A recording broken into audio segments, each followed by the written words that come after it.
Eksistensi wakil presiden atau wapres dalam sistem demokrasi yang kita anut memang serba susah.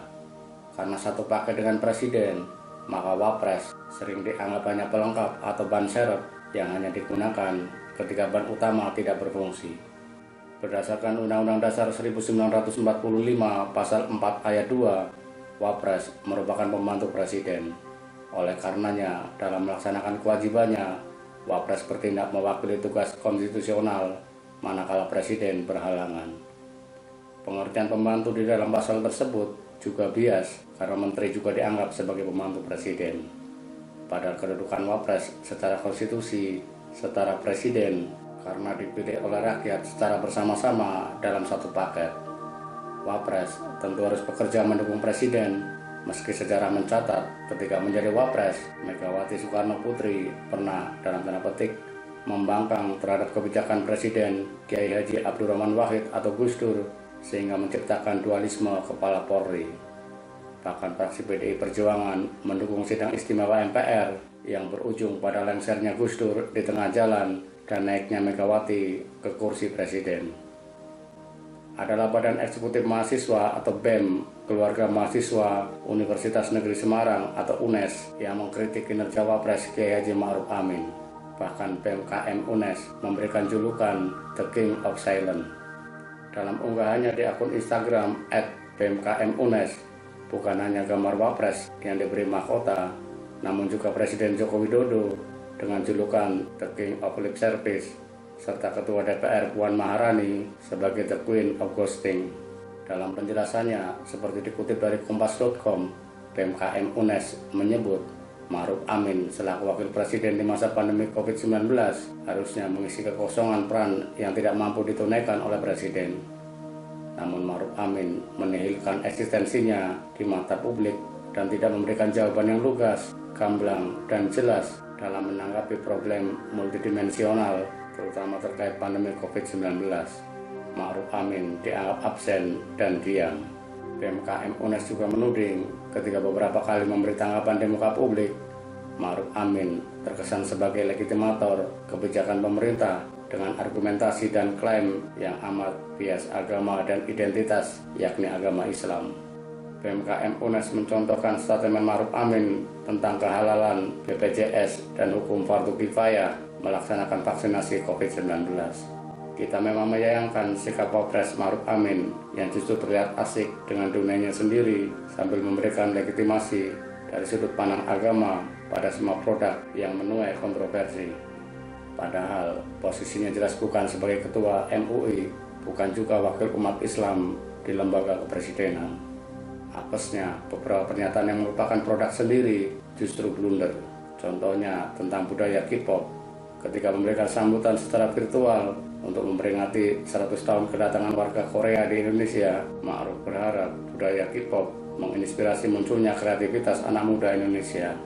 Pernyataan Ma'ruf menjadi kontroversi karena budaya K-pop sangat hedonis dan dikhawatirkan dapat menjadi racun bagi perkembangan budaya negeri sendiri.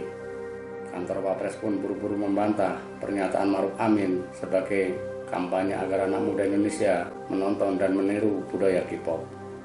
Terbaru, saat memberi sambutan pada acara Raja Ampat Festival, Wapres mengajak masyarakat Indonesia berwisata ke Raja Ampat dengan tetap menjalankan protokol kesehatan. Pernyataan Ma'ruf dikecam sejumlah pihak karena saat itu tengah terjadi lonjakan COVID-19 dan larangan beraktivitas masyarakat melalui PPKM Mikro yang kini menjadi PPKM Darurat. Lagi-lagi, kantor Wapres mengklarifikasi dengan menyebut ajakan Wapres dalam rangka persiapan apabila kondisi pandemi COVID-19 sudah pulih dan aman. Kita tentu berharap Wapres tidak hanya berfungsi atau difungsikan sebagai pengamin pemberi legitimasi kebijakan Presiden. Wapres harus ikut membantu memberikan solusi yang tepat karena terbukti kebijakan penanganan COVID-19 selama setahun terakhir hanya mengulang-ulang kebijakan yang oleh sebagian kalangan dianggap tidak efektif.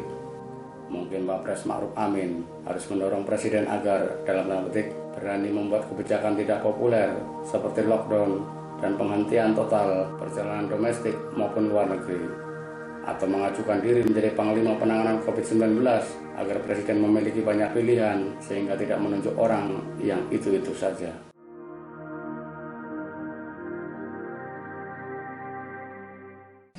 Saya ingin tegaskan bahwa apa yang dikemukakan oleh teman-teman mahasiswa, para pengamat yang ya secara parsial melihat gitu ya, tidak melihat secara utuh duduk persoalan sebenarnya seperti apa, itu saya kira ya tidak benar gitu itu. Karena pada dasarnya Wapres itu bekerja dengan baik. Wapres dengan Presiden itu ya sebagaimana kita ketahui bahwa Presiden dan Wakil Presiden itu kan bukan pekerja eksekutorial, gitu ya, bukan yang mengeksekusi. Yang mengeksekusi itu adalah kementerian dan lembaga.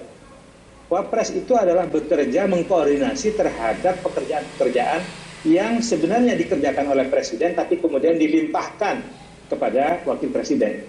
Nah, itulah pekerjaan-pekerjaan Wakil Presiden. Sepanjang terhadap pokok tugas fungsi itu, Wapres di mata saya, bahkan juga di mata tim yang lain gitu ya, yang mendampingi, itu sudah bekerja cukup baik gitu.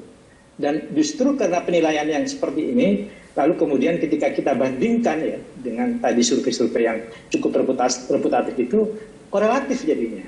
Jadi korelatif gitu. Jadi artinya apa? Artinya bahwa memang Wapres bekerja gitu. Bahwa kemudian bekerja tidak selalu didengungkan ya, tidak selalu disuarakan, ya itu memang karena memang Wakil Presiden kita ini dengan gaya low profile-nya mempunyai argumentasi tersendiri ya, yang sering juga dulu kita kemukakan. Kalau sudah Presiden dan menteri-menteri sudah ngomong, ya udah cukup lah